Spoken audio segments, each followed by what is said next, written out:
people started to notice my work. So there are liveaboards, live operators who would invite me to go on trips. They will cover everything. All I need to do was take photos and then use it. So this particular photo is one of my more popular ones. It's a diver surrounded by a huge school of BI jacks and Guevarra leaves. You may have seen this. This was in NatGeo 2 and NatGeo 3 for a few years. That's my lovely wife, by the way, who I also met in Guevarra, so diving has its perks as well. And then things started to take a turn when I worked with repeats. So this is arguably my most popular image. This is a crab inside a Zaggy plastic cup. This was taken in Anilao, in the Verde Island Passage. And this came out in 2019, and ever since then, it has appeared in front pages of broadsheets around the world, online publications, and even got noticed by NatGeo at that time. So, if you ask me, is there a defining moment where I started shifting to conservation work? Well, it's with this photo.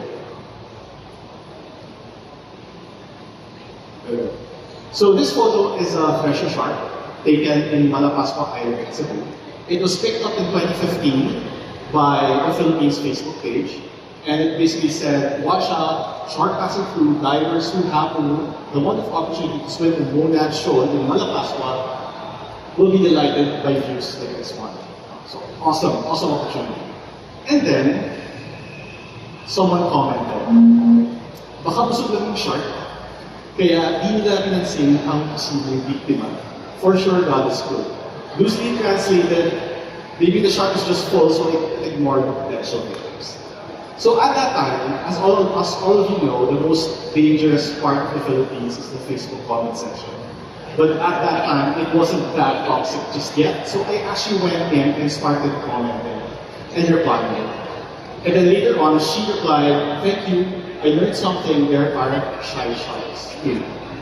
So this sort of set me on a path that changed completely. So I wanted to highlight a few things today, and I wanted to encourage all of you to start capturing change. We have photographers, photographers here, filmmakers, content creators, and I just want to touch on how you can tell your own stories about nature. Why is this important? We have a lot of content creators who are doing this right now. We have Celine Murillo, who is shedding light on Philippine flora. We have Red Sumano as well. We have Greg Yan.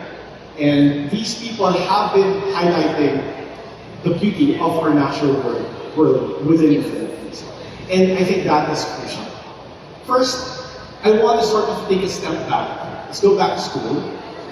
And I want to explain what conservation storytelling is. Okay? And how is it different from nature photography, wildlife photography. And to do that, let's take even one more step back, and let's talk about conservation photography. So how is this different from wildlife, from nature? We have a lot of incredible wildlife photographers here. Just a few minutes ago, I was speaking with Win Luxino, who is our incredible wildlife photographer as well, way back there. And there is a distinction between what he does and conservation storytelling. So, conservation photography opens an individual's mind to a cause or idea and initiates dialogue and discourse through the use of a beautiful and compelling image. We have an analogy for this, which is the butterfly and the bulldozer. The typical nature photograph shows a butterfly on a pretty flower. A conservation photograph shows the same thing, but with a bulldozer coming at it in the background. So there's a narrative context. You now start to also include documenting photography as an added skill in your work. But this doesn't mean that there's no room for beautiful pictures. In fact, we need beautiful images as much as the issues. It does mean that images exist for a reason, to save the earth while we still can. That is a tall order, right? And it is especially crucial for us here in the Philippines. Okay. Now, You might ask, so why can't we just take the studies, the results, the data from scientists, put them in an article, and put our photos beside them? Well, the thing is, storytelling is so much more powerful than that.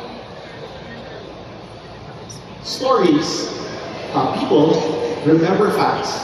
People forget facts, but they remember stories. This is something that has been built into us ever since I joined NatGeo. Storytelling has a powerful effect on people. First, stories have a higher chance of inspiring action. They have been proven to increase the chances by 20% of someone actually doing something about an issue. It also engages the limbic part of the brain and evoke emotions. We have our K-dramas, we have our telenovelas, and there's really some sort of resonating impact of watching stories like that. And it's the same for conservation. And lastly, it dilutes and contextualizes complex ideas. If I told you right now that the Philippines is #1 polluter of sachets and diapers, it is tragic, it's horrifying, but after a while you sort of tend to forget. But if I told you a story about a turtle navigating through our oceans, and every single minute it encounters a sachet or a diaper, it changes the tone completely. It now becomes a tapestry about an issue that you now bring home with you. But why is this important for the Philippines? And now I'm speaking about the ocean, the Philippine oceans. Has any one of you heard about the Coral Triangle? No one? Okay. So the Coral Triangle is a 600 million square kilometer area in the southeastern Pacific. Right? And if you look here, that is that area. It's amazing. There. The Philippines is right smack in the middle of that. In fact, the Verde Island Passage, a body of water that passes between Batangas and Mindoro, is called the center of global marine biodiversity. New species are found here. And the Coral Triangle is called the Amazon of the oceans. 75% of all coral reef species are found here. 37% of all reef fish are found here, and 6 of the 7 species of sea turtles are found here. And we are at the center. So that is our natural heritage, and that's what makes it very important. Ironically, we are underrepresented in the global stage. Most of the documentaries that we see, whether it's Our Planet, Oceans, anything by Stephen Attenborough, rarely touches on the Philippine oceans. And it's our job to sort of correct that. I had a friend from Africa, and he said that they have been complaining that all the documentaries about Africa has been produced by white people. And then he said, if you want to change the story, you have to change the storytelling. And that's the power that we all have. Right. So, 3 things that I recommend if you wanted to get started on telling your first conservation story. When I say story, it doesn't have to be a natural history documentary. That's what it's technically called. The nature documentaries, it's called the natural history documentary. The ones you see on Netflix and Disney Plus, those are the blue chip. But you can make your own. You can make one for your Reels, for your Instagram profile. You can even do it in the form of a podcast. And here are 3 things to help you get started. Number 1 is you have to get the science right. You have to own your own voice and your platform. And lastly, you have to pick the right tools. So if there is one thing that I fear in my work, is that I get conservation wrong, right? If you make one mistake in your caption, the internet community is brutal. You're never then you're going to hear the end of it, and it's going to be very hard to earn back your reputation.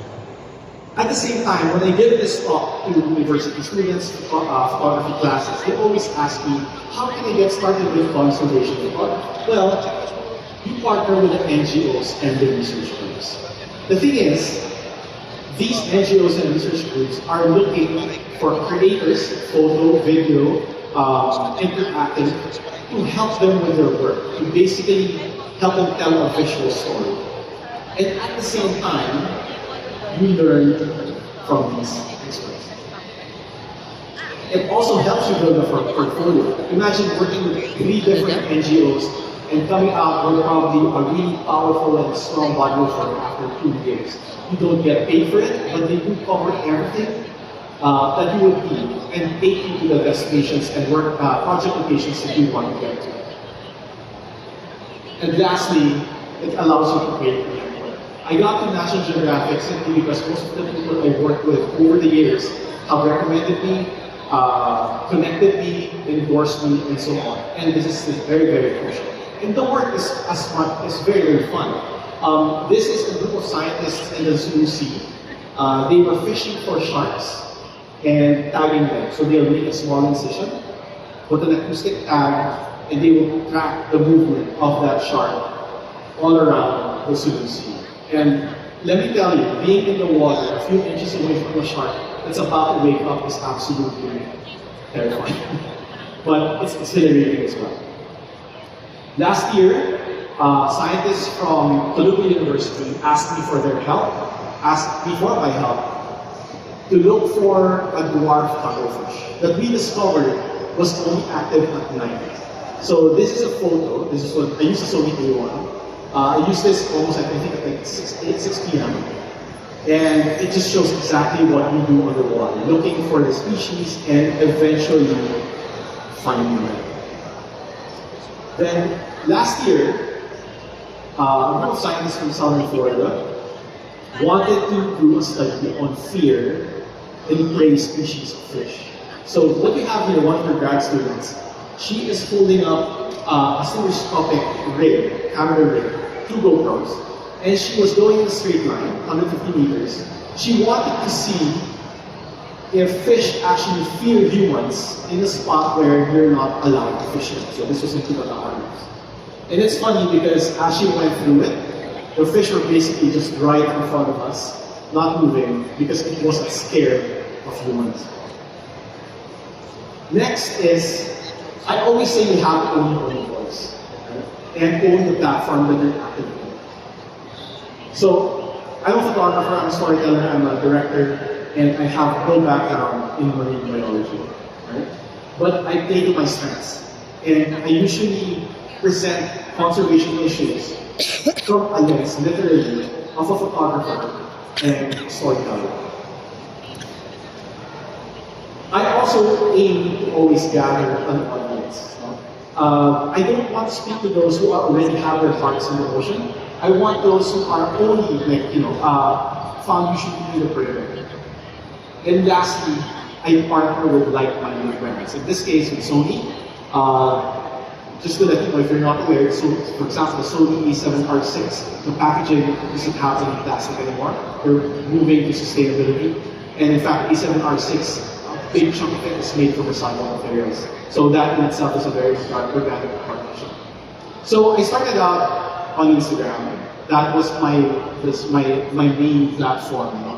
And when I joined National Geographic, they said, "Do you use your stories?"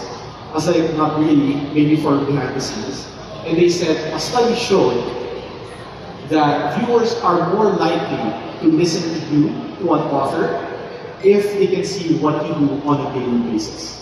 So they have asked us not just to put our behind the scenes on our IG stories, but also a favorite meal, where do we go in the morning, do we work out, what supports, because it gives them a sort of connection with you. So I encourage everyone who are creators, sure, treat the wall as your portfolio, a very professional portfolio, but start telling your IG stories. I also did TikTok. I don't dance, but I teach photography and filmmaking, and I take that audience and bring them to my Instagram. It's a very clever way to build an audience. I even did podcasts, right? Podcast is also a form of storytelling if the people in it tell stories too. But the highlight, or sort of the creme de la creme of my work, is a documentary series called Life Uncharted. Life with Charted is a self-produced adventure series where I take you with me as I photograph different species, destinations, mostly sharks, and it's really a conservation piece masquerading as an adventure series. And I will show you the hook and opening billboard of the third episode, which is about treasure sharks in Madagascar. On the northern tip of the island of Cebu in the Philippines lies an island known not just for its white sands and turquoise waters, but something more unique. Its resident sharks. Malapascua Island is the only spot in the world where you are guaranteed to encounter treasure sharks almost daily.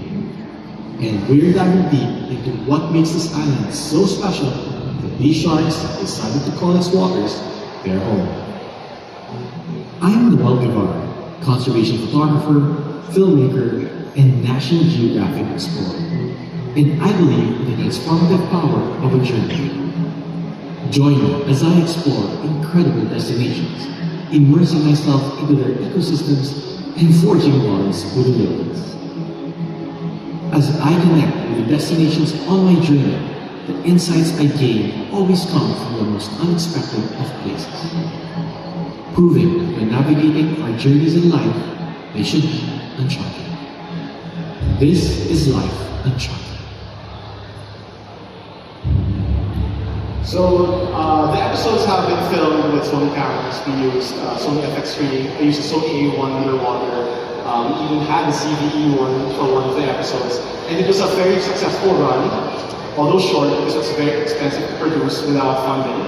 But it was perfect. I wanted to have an example of how you can tell your own story. I basically